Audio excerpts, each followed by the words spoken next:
Some recent comments by Florida Congressman Byron Donalds have been condemned by House Minority Leader Hakeem Jeffries, the Congressional Black Caucus, the chairman of the Democratic National Committee, Jamie Harrison, and the president of the NAACP, Derek Johnson, just to name a few. In those comments at an event designed to help Republican outreach to black voters in Philadelphia earlier this week, Congressman Donalds made what certainly seemed like positive comments about the Jim Crow era. And he claims his critics are missing the context of what he said. So here's the context. I grew up with my mom. My dad and my mom, things didn't work out. As an adult, I look at my father and I say, bro, I don't know what happened, but you my father and I love you. Wow. I don't know what happened. I wasn't there. Wow. But I'm going to tell you this.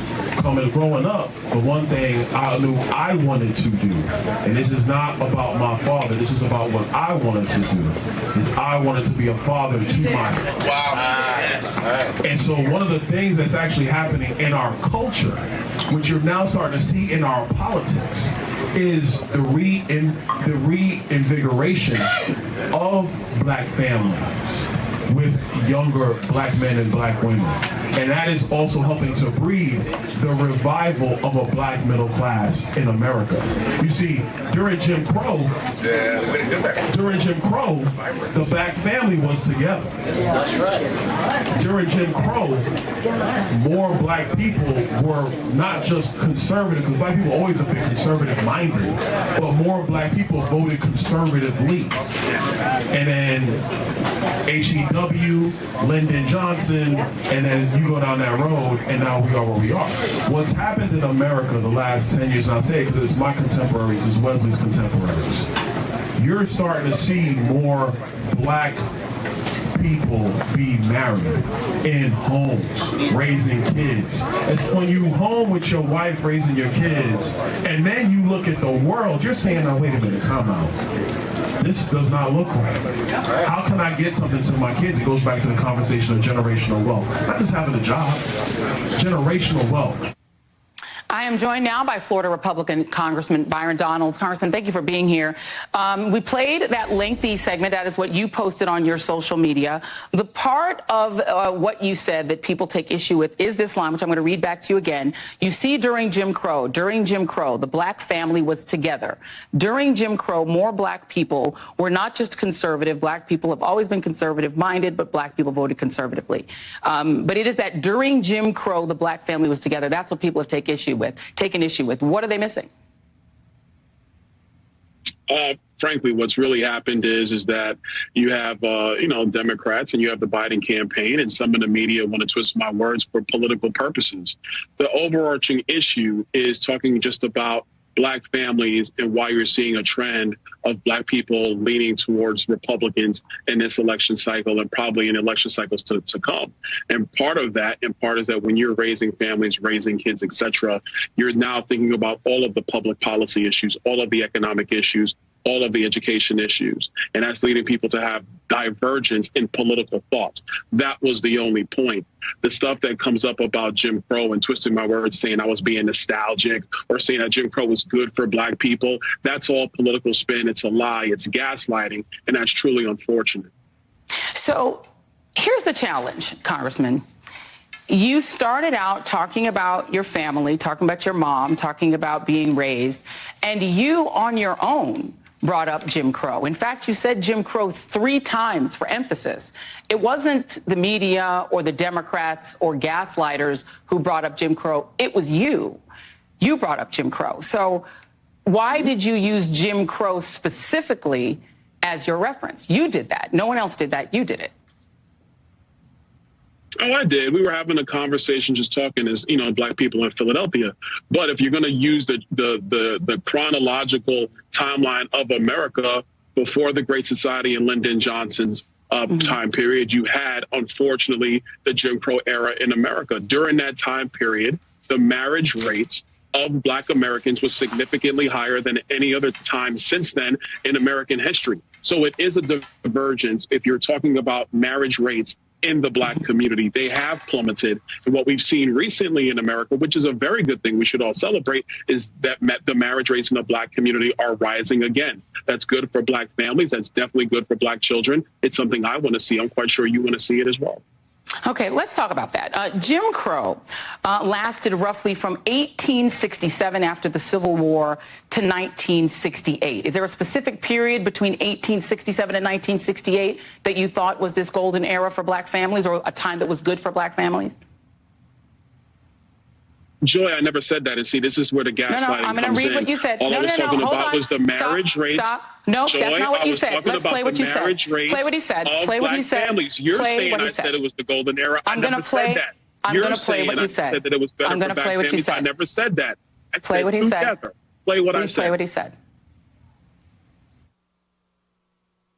During Jim Crow, the black family was together. That's right. During Jim Crow, more black people were not just conservative, because black people are always a bit conservative-minded, but more black people voted conservatively. And then H.E.W., Lyndon Johnson, and then you go down that road, and now we are where we are. Okay, so now I'm going to go back. You said during Jim Crow, the black family was together. What was the authority of the black father in the black family during Jim Crow? Well, listen, under Jim Crow, obviously, black people were under great persecution, unfortunately, by Southern Democrats and the Democrat Party overall in the history of our country. That's the fact.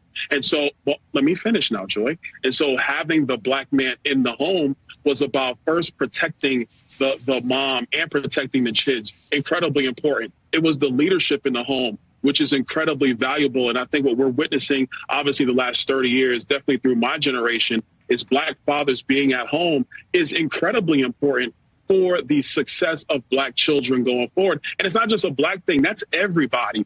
Fathers in home help to breed success for kids moving forward. That is a great thing for our country. That's something that has been proven throughout time. So what I'm talking about is not the golden era of Jim Crow. That's ridiculous. I would never say that. And that is the gaslighting that I'm standing up to, because that's what Hakeem Jeffries, the Biden campaign, Jamie Harrison, and the like are trying to bring up. And unfortunately, the media has followed suit with misleading headlines, and that's wrong. Now I'm going to talk. Do I have a chance? Good. Now, you talked about the black father being in the family and being able to protect the family. First, I want to read, just for our audience, the definition of Jim Crow, just so we all know what we're talking about. Jim Crow laws were a collection of state and local statutes that legalized racial segregation. They existed essentially from the post-Civil War era. They were meant to marginalize African Americans by denying them the right to vote, hold jobs, get an education, and other opportunities. Those who attempted to defy Jim Crow laws often faced arrest, fines, jail sentences, violence, and death. Now I want to talk about something that happened during this era. You said that what you were talking about was the presence of the black father in the home to protect his wife and family. In 1943, in the state that you represent, in Florida, a young man named Willie James Howard, who was 15 years old, was lynched. During Christmas of 1943, Willie Howard sent cards to all of his coworkers at the Van Priest dime store in Live Oak, Florida. Unlike the other cards, Willie's card to Cynthia Goff, a white store employee, revealed a youthful crush. His greeting expressed hope that white people would someday like black people, and concluded, "I love your name, I love your voice. For SH, sweetheart, you are my choice." After reading the card, Cynthia's father, Phil Goff, brought two friends to the Howard home and demanded to see Willie. Despite his mother's pleading, the men dragged Willie away and then kidnapped Willie's father, James Howard, from work.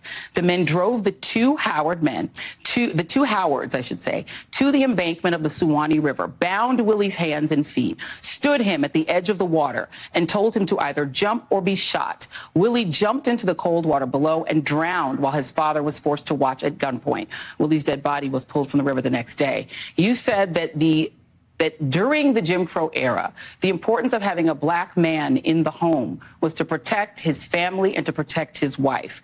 I actually spoke with somebody who lived through Jim Crow. Her name is Merle Evers Williams.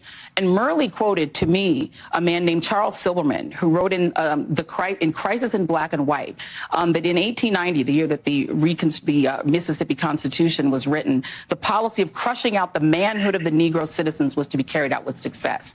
So the man in the home during Jim Crow had no rights, could not protect his wife from rape, could not protect his son from lynching. So again, why would you quote that era and say that at that time, the family all being in the home together was something we should think of as a good thing? Well, first of all, Joy, the story you bring up and you're bringing up is a tragedy, one of the great tragedies of the Jim Crow era. This is why those policies were so they were disgusting and distasteful. All I was talking about, Joy, what was the benefit of a man in the family? Again, sir, I'm sorry, I let you talk for a long time. Sorry, I only no. Talk over you. You've gotten a chance to speak a lot, Congressman. You're going to answer my question now and not filibuster. This is the question you want. This is the question you need to answer. That's what I'm trying to answer. That's what I'm trying to answer, Joy. Give me a second. Take a breath. Take a breath. If a black man could not protect. It's my show. If a black man, a black father, could not protect his wife, his son, or himself from lynching and violence, how is him being in the home mean that that is an era that was better for the black family, or that we should think of as a good thing?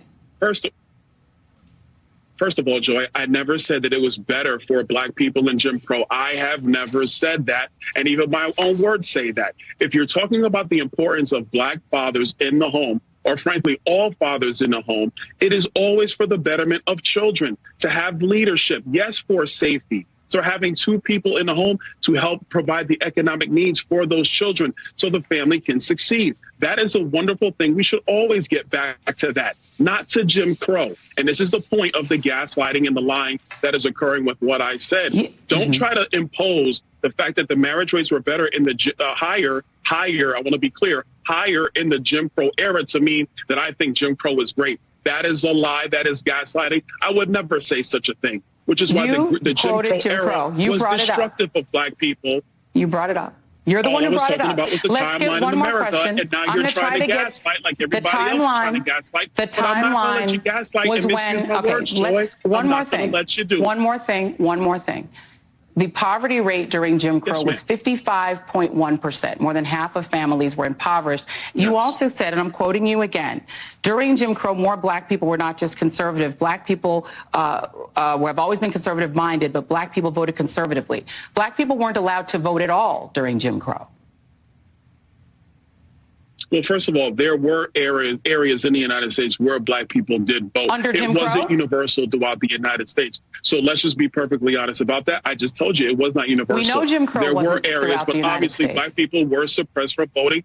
That's what the purpose of not just the 64 and the 65 voting rights back, but so many others. But let's get back to what I was saying. So you're inaccurate All there. I was talking about is about black families. No, I'm not being inaccurate. During Jim Crow, more black people voted conservative. They didn't vote conservative because they weren't allowed to vote. That is the essence of what Jim Crow is. So again, Joy, I'm going to come back to my original point. It is talking about the family unit, having more fathers in the home, which creates better people going forward. Last question, and then I'm going to let you go. Last question. We're out of time, but I'm going to give you one more question. During Jim Crow, could your family have existed? You are in an interracial marriage. Your wife is a white conservative activist. Could your family have existed at all during Jim Crow? No, it could not, Joy, and we all know that. But that's why I am blessed to live in America today as opposed to America during that time. But we cannot ignore the realities of not having fathers in homes. That is important for black people today and all people today as we move forward for a better America.